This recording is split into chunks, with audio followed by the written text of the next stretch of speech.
Welcome to W Report. This is an analytical transformation of an interview. We are joined today by Professor Richard Wolff. What's your take on the recent SCO summit in China, where non-Western leaders are gathering amid what seems like the ongoing collapse of the Western-centric economic system? Are we witnessing the birth of a new global economic order? And how significant is this shift? Well, I admit that I come to this from a Western perspective. I should make it clear I'm an American citizen. I've been born and did my work and live here in the United States. I'm speaking to you from New York City. So I come at the answer to your question from the standpoint not just of the West, but literally of the center of the currently declining Western empire. So to me, it is very dramatic. It is very fast. It's unraveling in what seems to me a short amount of time. I understand human history to have seen many empires, the Greek, the Roman, the Ottoman, you name it, in all parts of the world. And I've always understood that to be a long, slow process. So I do somewhere understand that it is long and slow. And I have to remind myself of that because it seems right now, to be unraveling very quickly. So I don't want to resolve that. I don't think that's a contradiction that should be resolved. I'm more of a Hegelian. That's a contradiction that is constitutive of the reality in which we live. So having said about the long and the slow, let me tell you how it looks from someone who right now is struck by how fast it's going. And here's how fast, I mean by fast. The war in Ukraine is part of this. And that's only 3 years now, a little over 3 years. And look what happened. At the beginning, we were told by our leaders here that Russia would be on its knees, that the ruble would become rubble. In other words, that this is going to be a short, easy, one-sided story. And we were kept with that story into much of 2022, much of 2023, and so on, as the West added more and more layers, more sanctions, and more weapons, and higher grade weapons, and more money. And what we have seen, very dramatic to us, in the face of all of that, a steady defeat at the hands of Russia, whose rubles didn't collapse, whose economy didn't fold, whose economic growth record is faster these last 3 years than that of the United States, if you measure it by annual percentage growth of GDP and so on. That is very dramatic and is leading this country to have a kind of schizophrenic splitting of the consciousness. There is a minority, I want to be clear, a minority, although significant, that sees Ukraine as a defeat. Part of Mr. Trump's behavior is because he sees it that way too. But the overwhelming majority of Americans will not admit this. They are denying what I just said, that the war is not over, that the war is not being won by the Russians, that more effort is coming and will be victorious when this is over. that the majority of Americans agree with most European leaders, even though it looks to some of us as though those leaders, given their popularity ratings, are very much a minority in European public opinion. A complicated situation.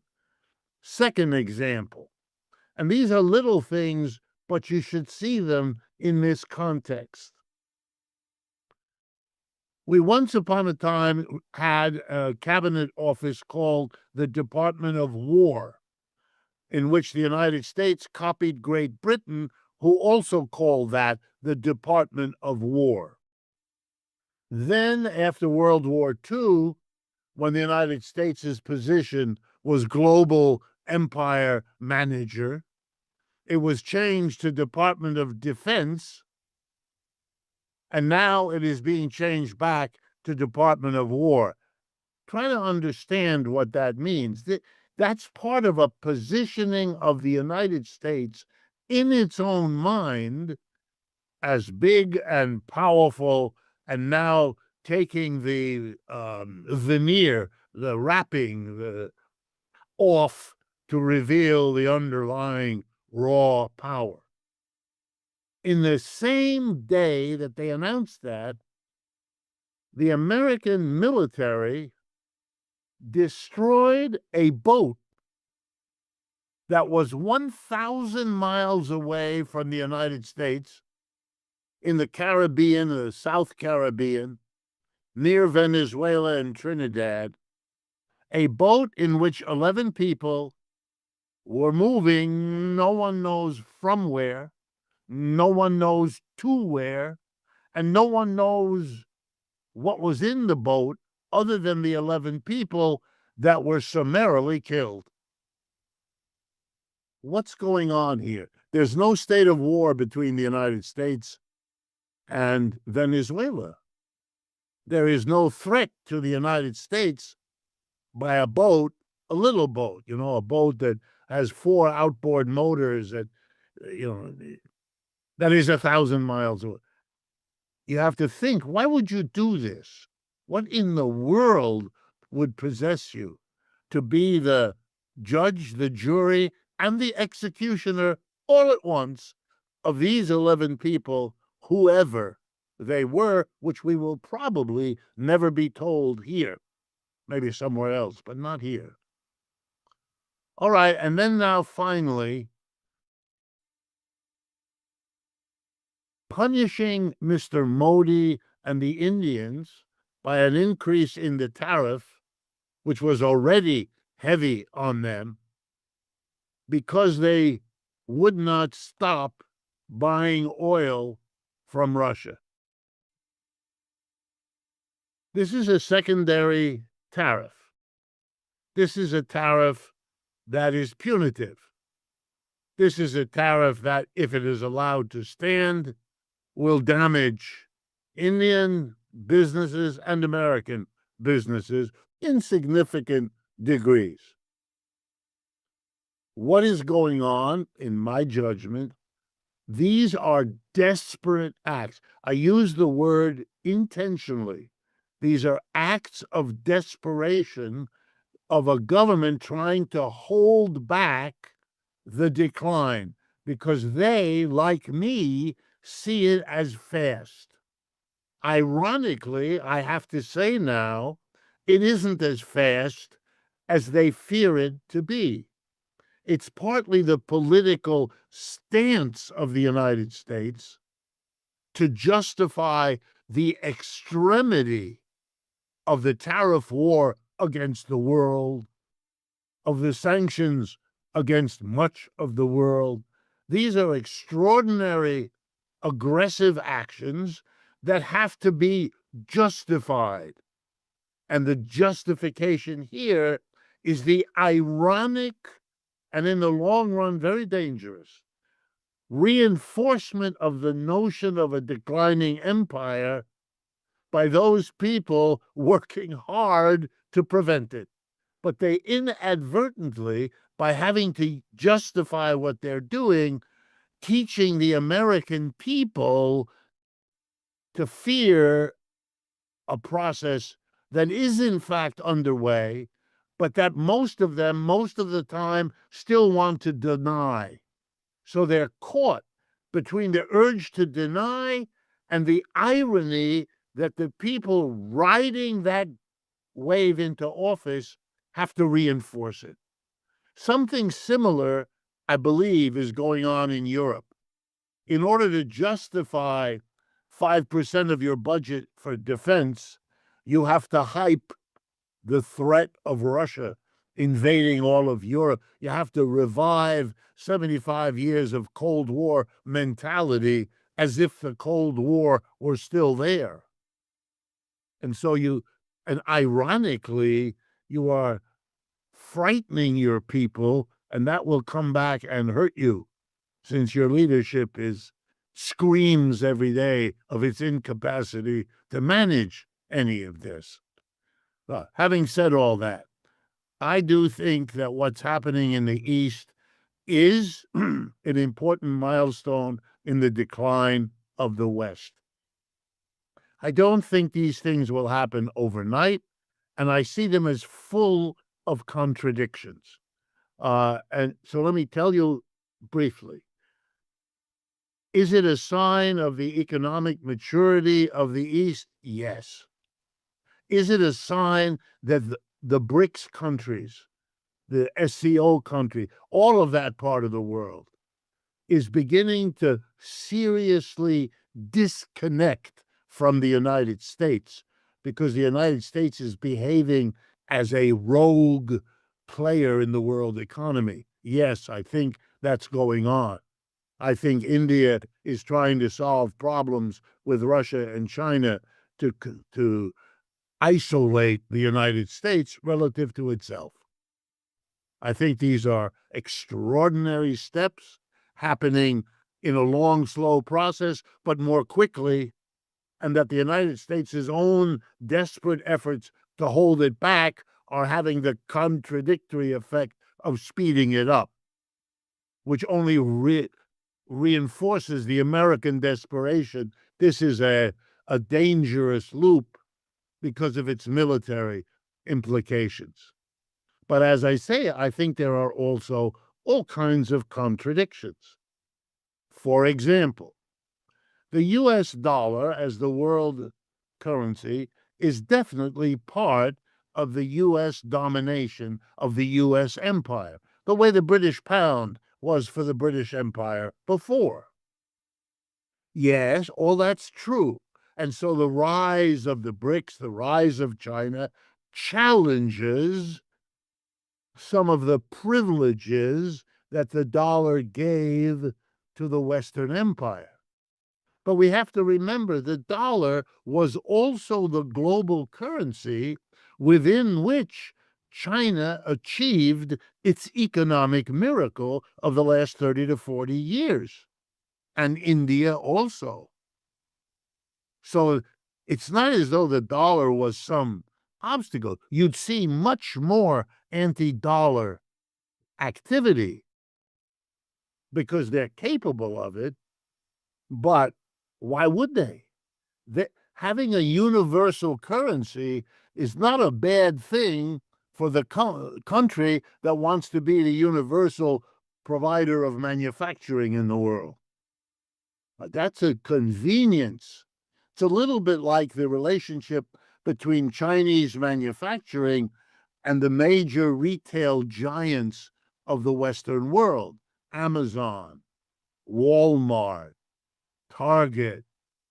Those are mass distributors of the mass production of Chinese manufacturing. They need each other. Without China, Walmart wouldn't be the number one retailer in the world, and vice versa. So I think inside China, you will see, and there are already signs of people in no great rush to undo the dollar. The dollar is very convenient. And they are aware, which I, as an economist, would tell you, that most capitalists would rather a situation that has costs than the uncertainty of what would happen if the dollar weren't the global currency. China has capital controls. The Chinese yuan cannot, at least not yet, play that role. No one else can either. So, beyond a certain point of looking into it, if you really begin to move in that direction, you would have an uncertainty about global payments, global exchange, currency that many capitalists do not want to see, do not want to have to navigate, do not want to have to insure against the consequences of. It's a more complicated process than you might imagine. Yes, one empire is dying and then something else is emerging, but that's a slow process because the one dying is desperate to stop it, and the ones who are inheriting the new mantle are very understandably cautious and nervous about how this is working and need to manage it and feel that need very intensely. And I haven't even said a word about the military dimension of all of this. And you should be aware that that too is a danger lurking in the background. If you provoke the West, particularly the United States, if you deprive it of its economic hegemony, and you deprive it, therefore, of its political hegemony, it may decide to rely on what's left, which is the military hegemony. And that's, with a world of nuclear weapons, very scary. And I would have to remind everyone that the budget just passed here in the United States contracts everything that the government is doing relative to the Defense, now War Department, and to an altogether new entity, which is a new internal army called ICE, whose current orders give it something on the order of $170 billion over the next 5 years to multiply it by several in size. Yes, they are currently ordered to deport undocumented immigrants. But I would urge everyone to remember a very deep historical lesson. The army that is organized and does horrible things abroad, sooner or later comes home and does those things at home. This new army can deport anybody. Doesn't have to just be, they can't yet legally, but who knows where this will go. But it tells you a society that is taking its money and betting on the military, even at the price of dismantling or accepting the dismantling of its economic and political hegemony. We're not just witnessing a decline, it's a rapid and painful collapse of the Western system. The United States is losing control, acting out of desperation with sanctions, wars, and threats. Meanwhile, the East, China, Russia, India, is building a new reality. Quietly, steadily, confidently. The irony? It's Washington's own actions that are speeding up its downfall. And in this chaos, military power remains its last lever. It's a dangerous game. All pillars of Western dominance, industry, finance, technology, seem to be collapsing at once, with China, Russia, and India growing closer and Trump calling it a conspiracy against America. Is this the beginning of the end for the Western system? Yes, I mean, again, remembering that you and I are sitting in the declining end of the spectrum, yeah, It is very fast. I mean, I think of European culture. Like you go back to when they started sailing their ships around the world and constructing their colonial empires. But I also go back to around that time, although I think more in terms of the Renaissance and the Reformation and the whole development of Europe as it luxuriated in its image of itself as the center of the world, the cultural center, the political center, the military. It had several centuries of some tremendous self-celebration, which carried it across many of its contradictions, like they slaughtered each other on a scale that the rest of the world probably has never seen, culminating in the two world wars, etc., etc. But it is spectacular that all of this, which we took for granted over 500 years or whatever the numbers are, should be falling apart. But it is and it isn't. Let me give you again the contradiction. As we look at our president here in the United States, we noticed at his inauguration, he had lined up on the platform behind him not the greatest thinkers, not the greatest athletes, not the greatest poets or actors and actresses. He lined up the billionaires, the Musks and the Zuckerberg and all of those people. And the other night, I think last night or the night before, they had a major dinner in the White House, and we were all shown pictures of this major dinner where all the high-tech leaders came in from California and sat around in the White House with the president. The only one excluded, Elon Musk, because he's misbehaved, and so Mr. Trump has to throw him aside. It's also a message to the other people around the table. If you behave, you will be at this table. And if you don't behave, you won't. And now the even more important steps of the last 2 weeks. The United States government took a 10% position in the stock ownership of the Intel Corporation, one of the giant companies in California, with a written agreement that they can buy another 5%. Well, if you own 15% of the shares of a company like that, you are a de facto decision maker. You are among what we call the major shareholders, who are the owners of these businesses, who can have a disproportionate effect on who is on the board of directors and what they do. Well, this is extraordinary. To save the company, it was said, for national security, it was said, the government and the top echelon of this corporation become the same thing. Well, let's see. That means if workers strike that company, they're striking the government. Will the government send in soldiers, which sometimes happens? Will it be then a strike against the government? Will the union be unable to function?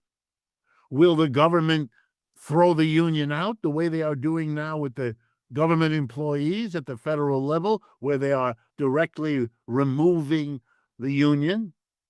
I mean, we're talking about really big changes in the internal structure of American capitalism. There was an agreement made with NVIDIA and AMD to get the government gets a 15% cut of the revenue from their being allowed to sell chip-making machinery, I believe, and chips to China. Now the government is a partner in those two corporations. Now, if you remember what German fascism was, or Italian fascism, the merger of the top echelon of German companies with the Nazi Party or Hitler, Mussolini's fascists, you should stop and take a deep breath here. what is emerging in America is a capitalism that has two foundations. The big collections of capital, Vanguard, BlackRock, Blackstone, known over all the world because they've begun to be the capitalists of the world, and the high tech, which is the only remaining dynamic part of the American capitalist system. The big financiers and the high tech. And Mr. Trump is positioning himself as their spokesperson, their lead. And would they sacrifice much of the rest of American capitalism? The answer is yes. And why would I say that? Because they've been doing it. They have made the money from the last 30, 40 years of globalized neoliberalism. They are the victors. They have the global market. They have the global capital coming into their hands, and they have bought large portions of it. The left wing in Berlin struggles for a rent control system and discovers that the largest landlord in Berlin is the American, I forget whether it was Blackstone or BlackRock, but one of them is the major landlord they have to contest with. Wow. This is an extraordinary reorganization of American capitalism to be the agency, if you like the old notion, the central committee of the capitalists. That central committee, the U.S. government, recognizes the financiers and the high tech, and the rest of it, they do not care. They will profit from the total global picture. And they want deals with the Chinese. They don't want war. And that's a contradiction also, because Mr. Trump wants them to think that his global dominance is their best way forward. And they are not sure of that at all. Many of them don't want that, don't like it, and argue and push against it. That's being fought out here and will be as powerful a shaper of what now happens as will be the contradiction between China and the BRICS on the one hand and US G7 on the other hand. When tech billionaires and governments align, merging corporate and state power, we risk sliding toward a system that resembles economic fascism. As capitalism fails to deliver for many and traditional liberal values erode, where will legitimacy come from in the West's next phase? I don't think it's going to play out well. I think what you have here in the United States are, you don't have fascism yet, but you have the assembling of the conditions and the parts. Will they come together in a fascism? Could they? Absolutely. Will they? I don't know. I think it's a little too early to say. But look, I mean, there's no lack of suggestion of where it can go.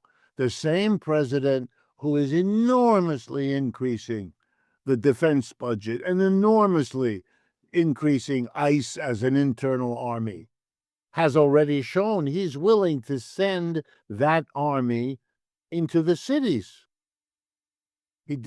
Into Portland, Oregon in his first presidency, now into Los Angeles in his second, and with threats now for New York and Chicago. Okay, what are you sending them in there for? To clean up crime.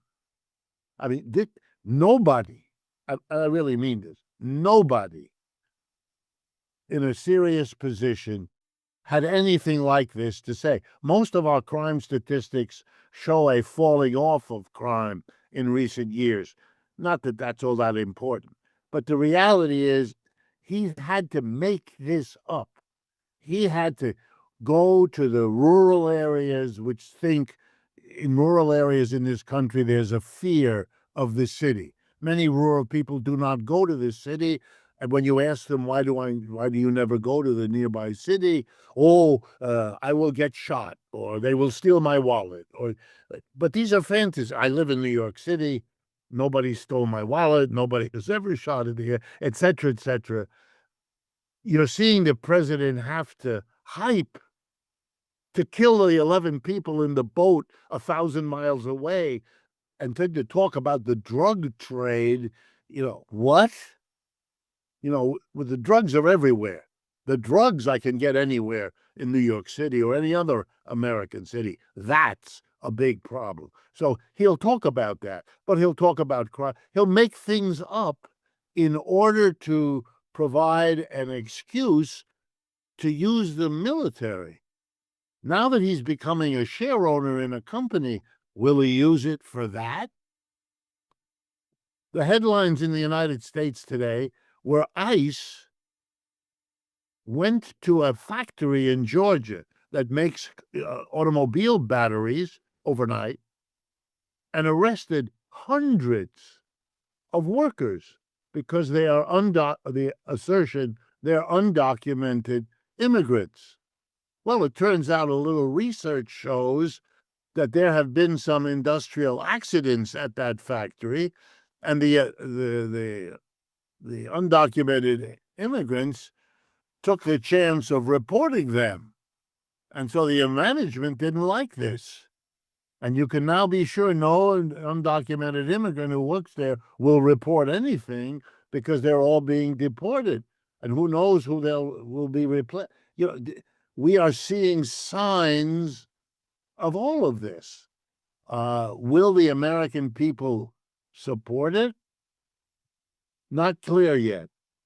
We don't have the AfD in Germany, or Le Pen in France, or Farage in Germany, or Meloni in Italy. We don't have that yet. But we have the same splits. We have an emerging left, which is strong in the United States, not very well organized, but strong in the United States. That's why we're about to elect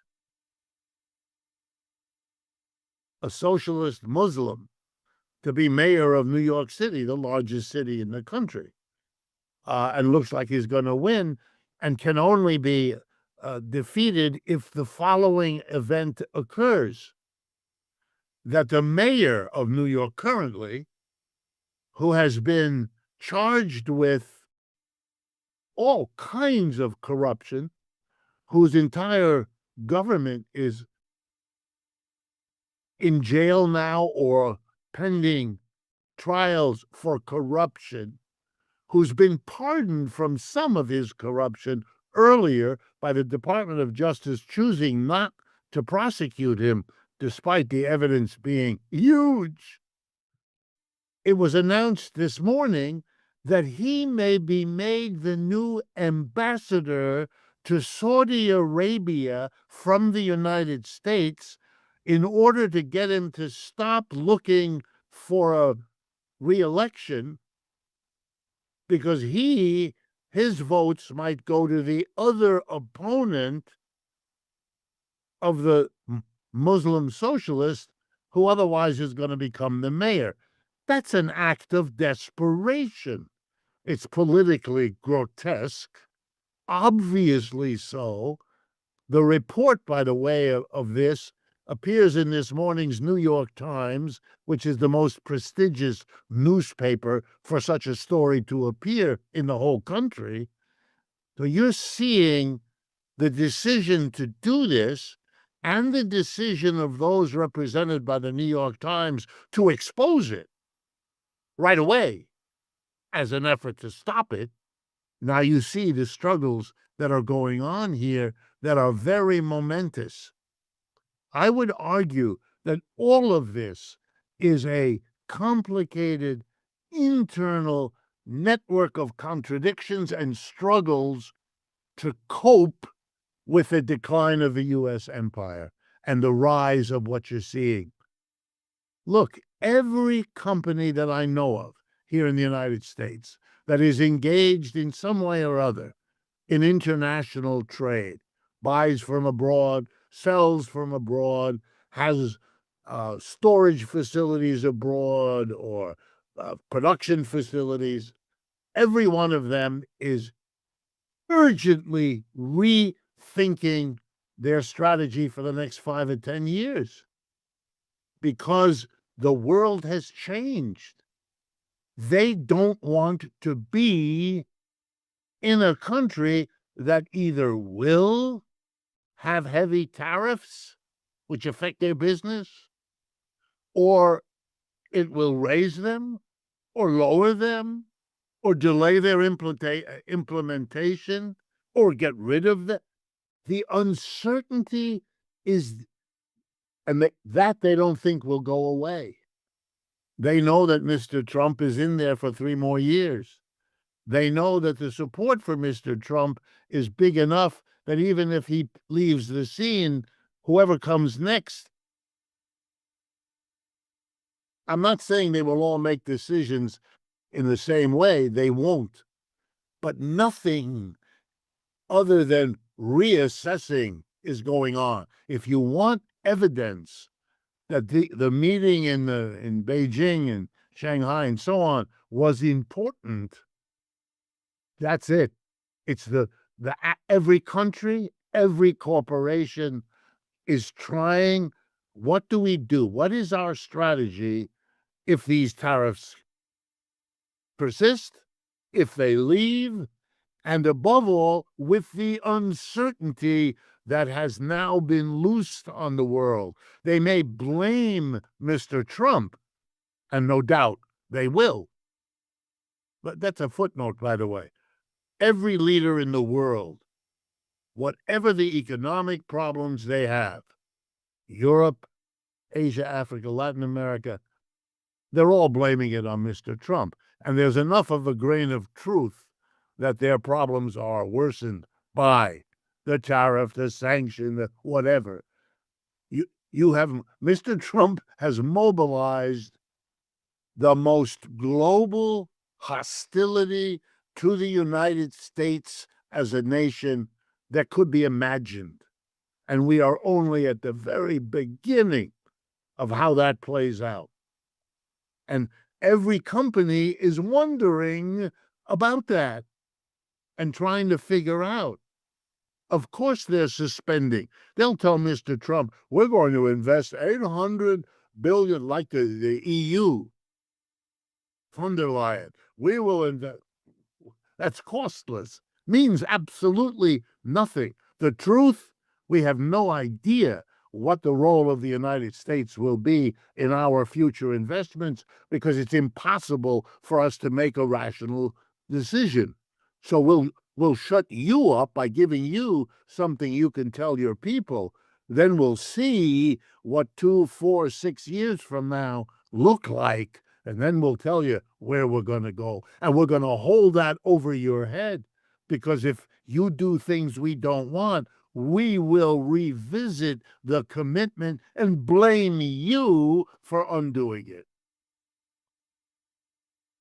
Everybody here knows that. And it's the fading of the U.S. empire is the thrusting, bitterly they don't like it, into the hands of the capitalists, a context that is the last thing on earth they want to be confronted with. The U.S. merges state and corporate power. Tech billionaires sit beside the president. ICE raids factories. The government owns parts of Intel and NVIDIA. It's not just capitalism anymore. It's creeping economic fascism. Thanks for watching. Support the channel if you find this format valuable. More deep dives are coming soon. Until then, think for yourself and draw your own conclusions.